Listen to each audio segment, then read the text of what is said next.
Have you seen what the 5 deadliest American special units look like? No mercy or pity for the enemy, the best and most advanced equipment in the world. They're practically cyborgs, not humans, and do you know how they train them? A normal person couldn't handle it, I guarantee you that. Navy SEALs. And let's start with the most legendary unit that everyone has heard of. The US Navy SEALs rightfully hold the title of one of the most legendary and deadliest special units in the world. And believe me, there is a reason for that. These toughest fighters of the US Navy undergo unreal selection and training to carry out missions on land, in water, and in the air. Even their official name SEAL stands for SEA, air and land, meaning sea, air, and land. They can handle anything, that's why they were created. By the way, they originally appeared in 1962 right in the midst of the Cold War. Can you imagine who they were planned to be used against? But no, not only the USSR were supposed to feel the power of these specialists, but also the countries of the Warsaw Pact, Cuba, and Vietnam. The decision to create the unit was backed by an analytical memorandum presented to US President John F. Kennedy, emphasizing the need for versatile soldiers who wouldn't ask unnecessary questions, annihilating their enemy. The training of the Navy SEALs is based on techniques and experience borrowed from the Combat Swimmers Unit, which was disbanded back in 1983. How are they trained? The training course for SEAL candidates is very tough and aimed at identifying the physical and psychological weaknesses of future applicants. It includes full survival in extreme conditions, diving with limited oxygen supply, and of course, parachuting. We're talking about universal soldiers here. Physical training. You might wonder, how are they doing with their physical training? How much running do they do? What can they endure? And I assure you, it's all very serious here too. The preparation of future Navy SEALs is one of the toughest and most uncompromising in the US Armed Forces. The training program is designed in such a special way to identify and develop the ability of fighters to act effectively in any environment, on land, in water, and in the air. It consists of several multi-week cycles during which the load gradually increases. Some individual specialists may train for over a year, and it all starts with relatively simple tasks, such as short-distance running and basic strength exercises, and gradually progresses to marathon runs with full gear and push-ups to insane numbers. For context, the average pull-up count among Navy SEALs is over 25, and these are pretty hefty guys. But what about in the water?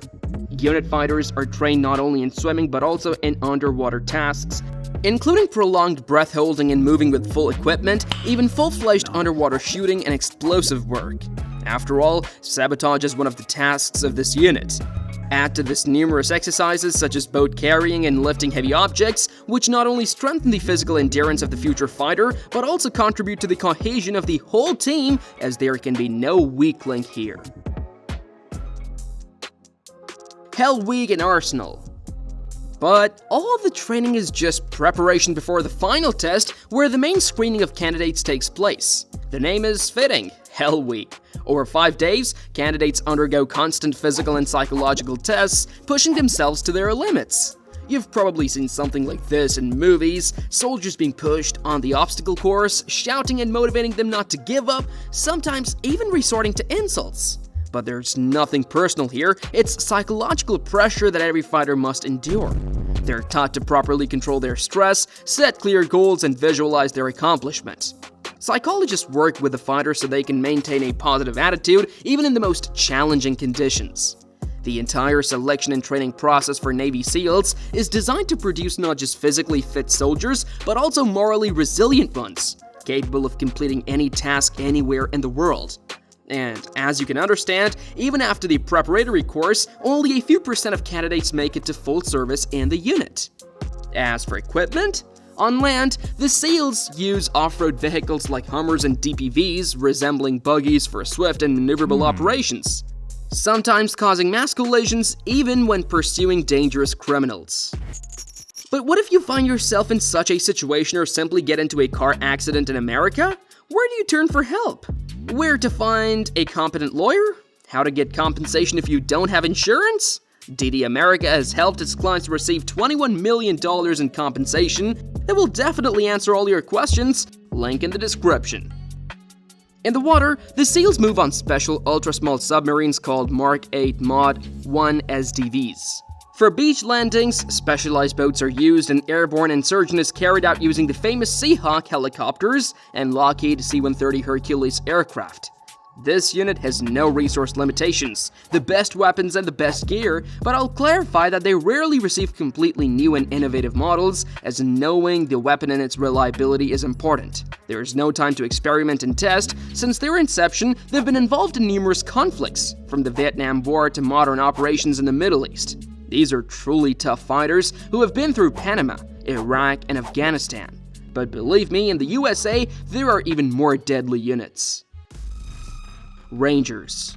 I want to introduce you to the 75th Ranger Regiment, one of the most famous and dangerous units in the US Army Special Operations Forces, specializing in a wide range of combat missions.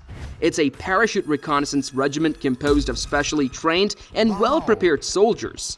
Their task is to infiltrate behind enemy lines and rely solely on their own strength to destroy them. This regiment is organized into 3 parachute reconnaissance battalions and 1 separate special operations battalion.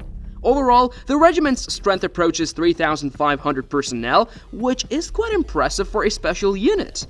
The motto of these guys is simple: Rangers lead the way. Concise, isn't it? One of the regiment's notable features is its high level of combat readiness. 1 battalion is always on standby and can be deployed to carry out a mission within 18 hours. And yes, this can be anywhere in the world. Whether you're playing with your wife or children, if the order is given, within an hour you should be at the base and starting to gear up. This makes Rangers an indispensable element in the structure of the US Armed Forces, capable of responding rapidly to emerging threats anywhere in the world.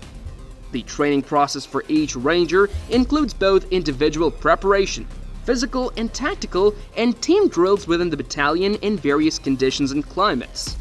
They are deliberately exposed to different environments where the soldiers practice various military tasks.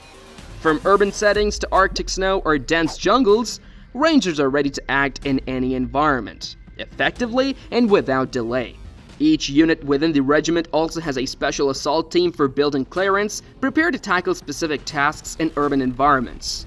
These soldiers are ready to engage the enemy in hand-to-hand combat with their teeth if necessary. What made the Rangers famous? And I'd like to tell you about the effectiveness of the Rangers. They have a rich history that began in the late 17th century with the creation of the first deadly mobile reconnaissance units for operations behind enemy lines.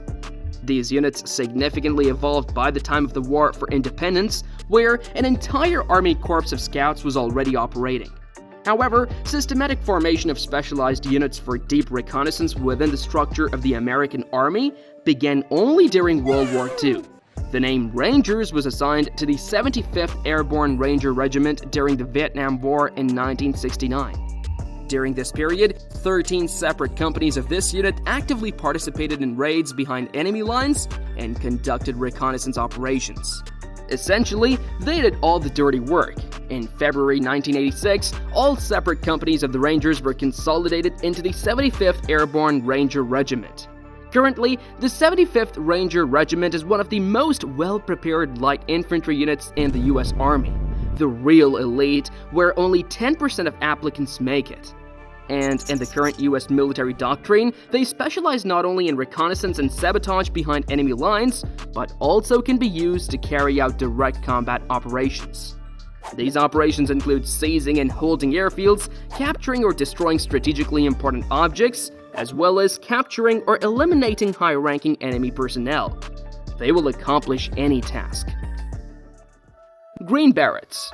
Have you heard of the Green Berets? They're officially known as the United States Army Special Forces and are one of the key units of the U.S. Special Operations Forces. Their history began back in 1952 when the first squads were formed based on the experience of the Strategic Services Unit, which operated during World War II. A significant contribution to the development and strengthening of the Green Berets was made by President John F. Kennedy, who in 1961, during the height of the Cold War, increased the number of these units from 1,000 to 2,500 personnel. Kennedy also initiated the development of the concept of special forces training for guerrilla and anti-guerrilla warfare, especially in the context of the escalating situation around Cuba. Currently, the Green Berets are known not only for their physical and combat training, but also for their deep knowledge in the fields of reconnaissance, tactics, foreign languages, and cultures. They were the first in the US Army to specialize in psychological warfare, using the cultural and psychological peculiarities of peoples to achieve strategic goals. Yes, you understood correctly. Organizing and supporting military coups is their forte. Today, there are 5 active groups of Green Berets in the US Army. They're structurally organized as light airborne regiments with a 4-battalion composition. Many of these battalions are stationed outside the United States, for example, on the island of Okinawa and in the city of Böblingen, Germany. Battalions from the 3rd, 5th, and 7th regiments regularly participate in operations in Afghanistan and Iraq, demonstrating the global presence and versatility of this elite unit. But let's go further. Delta Force. I believe many of you are familiar with the Delta Force, also known as the 1st Special Forces Operational Detachment, Delta, or simply Delta. It's one of the most secretive and elite units in the US Armed Forces. There is even a series of video games with the same name, or think of the Delta Force with Chuck Norris and Black Hawk Down, which depict typical tasks of this Special Forces unit: destroying terrorists deep behind enemy lines or freeing hostages. In reality, however, the scope of Delta's tasks is much broader. The main areas of activity include counter-terrorism, counter-insurgency warfare, suppression of rebellions, and conducting secret operations worldwide.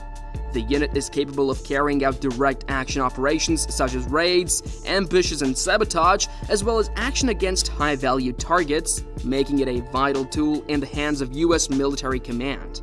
Delta Force is primarily formed from veterans of other special units, such as the 75th Ranger Regiment, ensuring a high level of readiness among its soldiers. So, it's an elite made from elites.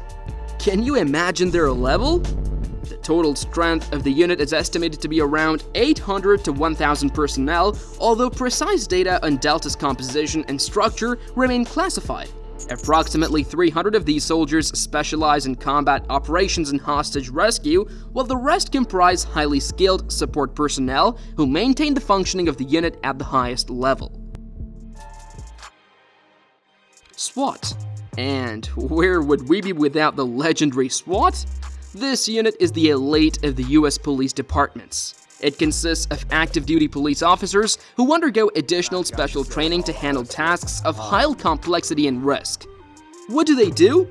These tasks include hostage rescue, apprehending dangerous criminals, counter-terrorism operations, dispersing mass riots, and other situations requiring a special approach and equipment. SWAT teams are equipped not only with light military weapons such as carbines and rifles, but also with special tools, including less lethal shotguns, various explosive, battering rams, shields, and more. This equipment allows them to effectively operate in various conditions. Each SWAT team typically includes several key elements. The assault team responsible for carrying out combat tasks, snipers specializing in fire support and precision shooting, and negotiators whose task is to resolve conflicts without the use of force whenever possible. Additionally, teams often use specialized vehicles such as the armored Lenko Bearcat to ensure safety and mobility in high-risk situations.